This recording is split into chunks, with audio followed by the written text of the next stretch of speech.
Baramati Lok Sabha मतदारसंघातनं Rashtrawadi Congress party Ajit पवारच्या उमेदवार सुनेत्राताई पवार यांचा पराभव होणार असं वक्तव्य केलं आशिष शेलारांनी.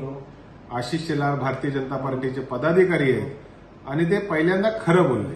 त्याचं कारण असं आहे की भारतीय जनता पार्टीच्या अंतर्गत सर्व्हेमध्ये बारामती लोकसभेमधनं सुप्रिया सुळे हेच निवडून येणार हे त्याच्यामध्ये आलेलं आहे.